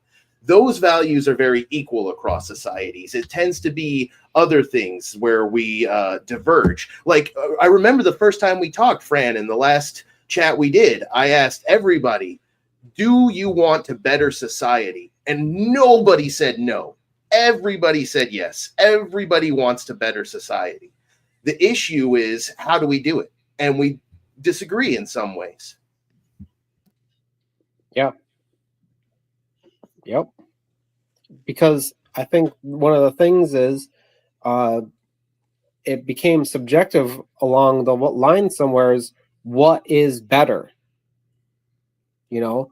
So once that became up for debate, what is better, then we kind of started disagreeing, you know, like, oh, well, I want to have everything for myself. I don't want to work too hard for this, that, or the other thing. I don't want to have to sacrifice to provide for my family. I don't want to have to this, that, or the other thing. That's not what necessarily better is to just have everything given and provided for you. There's something to be said for, you know, doing a hard day's work and getting dirty and really earning what your family has at a fair wage. I'm not going to disagree with you on that, Captain Bassett. Yeah. Every approach. I don't think somebody should have to work 2 or 3 jobs to pay rent. No. That's a big problem. And that's where the printing money bullshit comes into place, where our dollar has been completely destroyed of its value, where a person like myself who was making less than $31,000 a year now can hardly pay for anything. But Right. if you go back just 20 years ago, $31,000 a year was a very Right. comfortable wage. Yeah, You I know can what go to I find my myself- father. My father raised, I mean, my mother went back to work when we were older. And then that's when we had some extra things, right? But we never did without on one income, right? Right. And we had a nice, nice house. We, we weren't doing well or anything, but we weren't doing without, and you cannot do that. Like I say, my dad dropped out of high school. He got a job and he was able to pay for an apartment. You can't do that. You know what I mean? You cannot go into he worked in a gas station, right? You cannot get a gas station Well, I job must have been trying to call. or any kind of a clerk job or, a carry out or anything like that right out of high school and go get yourself an apartment and then, pull yourself up by your bootstrap crowd and everything and stuff. It's like, it's impossible. You know what I mean? If this person wants to do that, they can't do that, that they're stuck in this thing. And then they're saying, oh, look at more and more people are leaving home older and older. Well, yeah, because where are you going to go? You can't afford rent, even if you're this person who works hard, does your 40 hours, gets dirty. You can't pay the rent, much less anything else. That's the result of idiots leading our government. Well, we have billionaires that don't care. Yeah, we're voting for more and more and more spending without taking any more in. Well, and I think these people all need to do like undercover boss thing. You know what I mean? You want to be president, you have to work at McDonald's for a week. You know what I mean? Something like that, where you have to have a dose of reality. They get so far out of reality, they don't, when they're telling these people, oh, just, get a job and pay your rent. What's the problem? And it's like, I'll tell you what, let's take you to this job right out of, even out of college in a lot of cases. Let's give you this base pay. Now go. Let's see you do it, right? Live on TV. Let's see you do it. Oh, what's that? You can't possibly do it? Huh. You right? Well, let's put them on the spot. I have some varying opinions on a minimum wage. I believe the minimum wage for a job should be 1 cent a day. And no one should work for that. No one should choose to work for that. So the reason for that is because once you make the minimum wage for everything a certain number, now that person necessarily doesn't have that much value to offer to a job, right? So this I disagree. If they're doing labor and they're making profit, then they're valuable. This inflates the job market and the economy beyond what the dollar provides for. So let's say a guy only wants to work sweeping floors. Okay. Right. So all he's gonna do for 4 hours a day is just sweep. Now a business owner shouldn't have to pay that person $20 an hour. I disagree. Without janitors, the garbage would pile up. The operating rooms would be piled up with bloody gauzes. I said just sweeping. Well, that's basically covering the job, though. I'm a maintenance man. I am a janitor, and there's a lot more than just sweeping involved. So I'm talking about minimal job requirements and minimum wage. I can't think of the word. Are you familiar with Henry Ford? Yeah. I'm sure you've heard of Henry. Okay, so Henry Ford did a very famous thing with his business in like the 20s or something like. I'm not sure the exact date and timeline or whatever, but one thing that Henry Ford did was he gave all of his employees a massive pay raise and he gave them the weekend off. That's two huge things that probably most CEOs today wouldn't do. And you know what Ford experienced because of that? They experienced a huge swell in profits because people now had the money to purchase their own products. They had the reason to purchase Ford products because I have time off to drive my Ford down. He said, I want my employees to afford my product. And you have people now working at McDonald's that can't afford to buy McDonald's. Not every business disgusting. is Ford. Not every business is Ford. Wonderful little mom and pop store on the corner of the road wants to just hire a sweeper. They now have to pay them $20 an hour to just sweep. That's where the problem with minimum wage comes in, is it squarely puts in my experience, hiring, what would happen in that kind of instance, Fran, is they would just pay that person below minimum wage under the table. Right. You can't do it legally. So that's why if it can't be done legally, then it shouldn't be a law, you know? Back to my point is these minimum wage laws are making it so that the only people that can afford to do business in the United States are the ultra rich billionaires, which are only getting richer and richer because they're greedy and they're not having their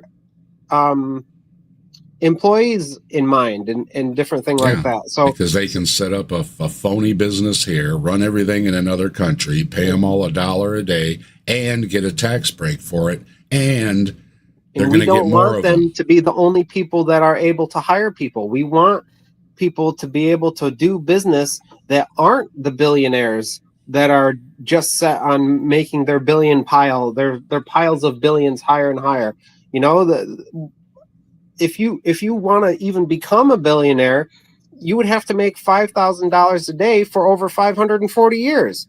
That's how nobody becomes a billionaire that way. No one becomes a billionaire by working. Exploiting a workforce, by exploiting millions of people and underpaying them, paying them less than the value their labor creates is how people become. And the minimum wage is putting the only people is putting the price of doing business in their realm only. You know, I can't agree where you can not pay people. I'm not saying that you can't. It's just the reality of, if you want to do business, if you want to have a business that makes money, you better have enough revenue to pay workers. And if you can't afford to pay workers, then you don't get to have a business. Sure. And now let's go back to the example that I was working through. So this mom and pop store, they only want to hire a sweeper for 4 hours a day to sweep their place. They shouldn't have to pay what the government says Walmart has to pay their employees. You know, I disagree. If no one wants to work for them, then they don't have to work for them. If no one wants to go and work as a sweeper at this job of the mom and pop store here for 4 hours a day for $8 an hour, then they don't have to do it. That's why your wages should be negotiable. No, that is not so much my issue. My issue is more, if you're going to have somebody who works full time, but they don't make enough to have shelter, food, clothing, all the necessities and essentials that you need to live in society, somebody is going to have to pick up that slack. It should be the employers. It should be the employers paying them enough so that slack doesn't even exist in the first place. And that is where the minimum wage comes from. That is the idea behind the minimum wage. Minimum wage isn't just applied to full-time workers. If employers don't pay people enough to live, society as a whole is going to have to deal with the fallout of that, or help support people enough that they can live. And guess what? The latter is way less expensive than the former. It's way less expensive to support people and take care of them and make sure they don't die in a gutter on the street than it is to deal with the social impact of every single homeless person who freezes to death, all the mourning, all the infrastructure that failed to cause that to happen. I think generally it's better to go with the more efficient position. Well, I have to agree that it's better for people to be able to afford everything, because that's half of my point. is if you work at a place that doesn't pay you enough, then I don't think you should work at that place. If you have the Yeah, choice. but you're just forcing those different people like immigrants and stuff to work at those jobs for those wages, and that's a problem. That's why not can a solution. they do it then? Why can they do it? I think they should choose not to work there. They don't have a choice. They don't have a choice. Why? They're hungry. They Because want they're to not buy a smart enough to sandwich. get a better job? Are you trying to say Even they're if- not smart enough to get a Even better if we job? could snap our fingers and make everyone in the country as educated as an astronaut, there's not enough positions. People are still going to have to sweep floors. They're still going to have to drive trucks. The question is, do they deserve to live in poverty because they are filling that economic role? And I think the answer is unequivocally no. They should not live in poverty if they are filling an economic role, doing full-time work. And most of the people in this country living in poverty, that's their exact situation. And that's the idea of the minimum wage, is that you're paid at least enough that you're not living in poverty. Well, I mean, I can't disagree. I mean, I would love to make more money. Well, the idea that, if mom and pop pay somebody a living wage, they can't stay in business. It's like, that's just not. It's I've worked in it's some not a good argument. places, Like and they're Austin said, it's like, remarkably efficient. Yeah, they'll pay there's people under small the table, businesses they'll that do the job themselves. They'll find some way to balance out in most cases. Small businesses have managed to have employees, and a lot of them have lifetime employees. They pay well, they give benefits and everything else. It's you can't use the excuse of, I barely make it as it is, so I can't afford to pay employees. Well, then you've got a business model problem. Well, I think that's only because they have to compete with these gigantic companies that can outsource their work across seas anyways. So it's not like Walmart is able but that's to... what my point was. You're talking about the same crowd. That's the problem. The same crowd that's sabotaging these people are the same crowd that doesn't want to give people a break on their student loan or anything. It's almost as if they're hitting them from all ends. It's almost as if we shouldn't allow stuff from overseas to come over here for really cheap, so that Walmart and different places can exploit our workers here. We should kind of like charge them way extra to bring that stuff into the country, kind of like a tariff. No, that doesn't work. I already blamed my parents and grandparents when the Taiwan products and the American products were both on the shelf. What did they buy? The one that was 5 cents cheaper. The cheaper one. So this whole, we just need to America and why was it forget cheaper? the globe and everything else. We need to do Merc and burp. That people don't do it. Why was the Taiwan one cheaper? Because of exploited labor that you say we should do here. Yeah, don't let that stuff come over here. No, I'm not saying that we should exploit labor. We should exploit labor. You said, hey, if you can't pay these people enough, that they shouldn't be paid enough. That's the same thing. They get away with it over there. We shouldn't allow it here. That's not what I'm saying. And at the same time, we should buy the products. Do you know that Levi jeans aren't made here anymore? Do you know that America, the country who's basically the TV country of the world, doesn't make TVs here anymore? Yeah, we shouldn't let them in the country anymore. We should only be able to buy stuff made in our country. Or the stuff coming in has to be, we have to charge them extra to bring it in to make it equal. You're biting into something. I think the people in the other countries should be paid a fair wage as well. I think that person that's hand making a rug somewhere that is paid pennies for it to be put in a fancy New York shop and sold for hundreds of thousands of dollars, there is no excuse not to pay that person a fair wage. It's pure exploitation and nothing else. They're living off that money over there because their economy is so different. You bring $100 US over there, and it's $1,000 US over there. Well, we already discussed the cost of living is a big problem. You know, again, somebody works a 40-hour week and they can't pay rent. It's a cost of living problem. And the same folks that can do something about the cost of living aren't going to do anything about it. at the same time telling these people to pull themselves up by the bootstraps. There's a lot of problems, but telling any business that you can exploit workers is not a solution. We're biting into a huge issue here, globalization. And globalization, it's massive. And I think it has a lot of parallels to industrialization, because industrialization was really good in a lot of ways and really terrible in a lot of ways. And we still can't figure out if it was a good or bad thing today. We're still arguing about that.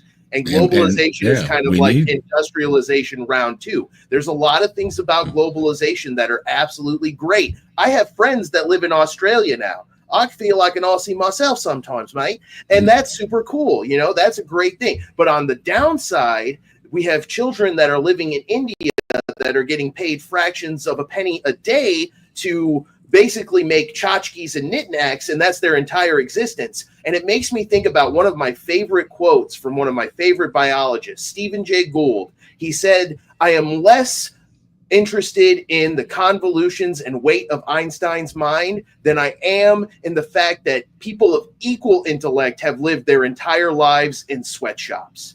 He's totally right about that. There's been a dozen Einsteins that have lived and died their entire lives making sweaters for cents on the dollar, and we will never know their genius. So we need something global that makes sure that other countries are being fairly paid, and we should lead in that as the biggest consumers of this junk. Is that we should say, hey, you know what? I like my junk. I want to buy my little tchotchkes. I want to have all these little knickknacks, and I want that person. And I am willing to pay an extra $1 or $5 to make sure that the person making these little good doodads for me that I love to have here on my knickknack shelves is able to pay for a roof over their head and to have food in their stomach. I'm not saying paying. I make economic choices like that all the time. I make choices like that when I go to the local mom and pop coffee shop instead of Starbucks. I make choices like that by going to the local game shop and buying stuff from there instead of going to Walmart or Target. You know, we can make choices like that. We have. So that's why I think, but that's why I think that we can't allow a company like Walmart or whoever their manufacturers are to sell their products over here without them having to pay way more to get us to buy it, right?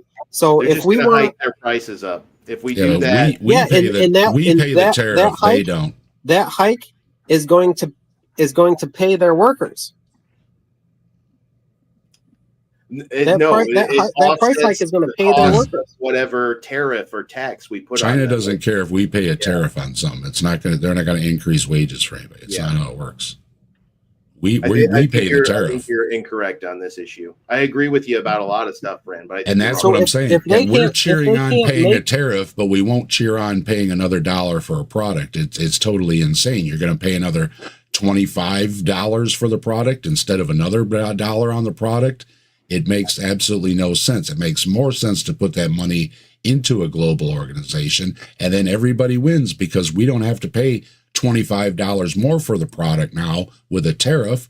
We only have to pay another $1 more to make sure these people in the other countries are paid fairly. So then you think the solution would be to have a global monetary system? Yes. It would have drawbacks for sure, either way. And then a global government.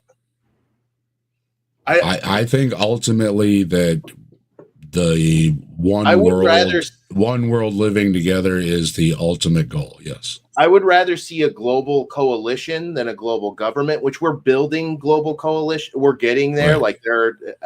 That's what I would rather see. I don't want somebody to be the boss. I want a great conversation. Organization. Yeah. I wish we could talk for more and more. We could keep this conversation going for another 6 hours because it's a great conversation. I like that Fran agrees that there are things that need to be different, right? And I think that's where the big thing is when the conversation ends at my way or the highway. It needs to continue on. This goes for everybody, the politicians and everybody, that it's like, look, realistically, it's never going to be my way or the highway. And that's how our government, again, always seemed to work. Even, and like Mike was talking about in back in the day, even when you had the Reagan Republicans run around, commie, this, that, and everything else, they would also take a breather and go, but we also want what's best for the country, right? Yeah. So the throwing everything out, they want to drain the swamp and fire everybody. That doesn't work, right? What works is improving I think we agree, we do have the basis of a great system in place, but obviously there needs to be little fixes.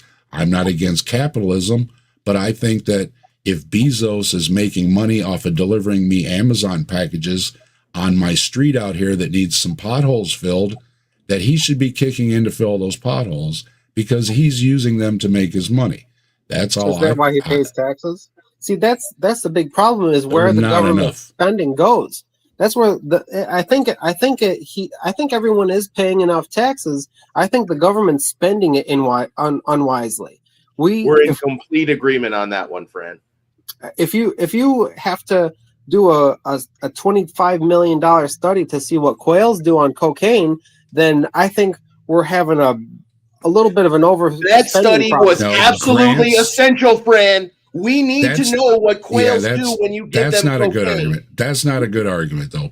There is a certain amount of money set aside for grants to do scientific research, and it is nothing of our budget. You can scratch that right off. It wouldn't make any difference. It's such a small number. That's not a because of good how argument. inflated our economy overinflated our economy has become. I think if a scientist wants to do legitimate, I think if a scientist wants to do legitimate science and we have money set aside for it and they apply correctly and they get the money set aside for it. That we're is a good thing. $36 trillion in debt with but I already said we're not in debt from giving a scientist money for studies. We're in debt because of wars. We're in debt cumulatively because of overspending. Every $25 million not in debt. Every $25 million chunk that we throw away is adding onto the pile. I know we burned them. The last time we were not in debt was right before the Civil War. Then we had the Civil War. After we paid off all the war debts for how many wars, okay, we finally paid it all off. We started the Civil War, and we've been in debt ever since. It's wars. And it's because people are like, yeah, let's go to war. Let's go to war. Let's go to war. They never say, oh, by the way, this is how much it's going to cost. What do you guys think about the Federal Reserve? Yeah. Fran, I am loving this conversation, Dave and Fran. I would love to talk all day, but I do actually have to get going. This stuff is all, very complicated. If I can leave with one thought, Fran, what do you think about churches having a tax exempt status? Do you think churches should pay taxes too, or do you seem anti-tax? But if we're all going to pay taxes, should the church have to pay them as well? Absolutely. I think everyone, if we're going to have to pay taxes, I think everyone should all pay the same exact rate, the same exact percent. Everyone should pay 1% taxes, and that should be enough. And if it's not enough, then you're spending too much. Okay, I love that answer, Fran. Yeah. I got to get going, but we got a bromance forming here. It's a good place to leave things. I got to get. Mike was saying he needed. Thanks, Fran. We appreciate the discussion and being civil and everything. It's refreshing. Thank you very much. Thanks for having me, guys. Yeah, it was a pleasure. Can you guys hear me? Yes, I can hear you, Mike. Yeah, there's something wrong with my headphones. Anyway, okay, I'm going to end the stream, so we're going to get out of here. All right. So goodbye. Thanks, everybody. Yep. Thanks. Yeah.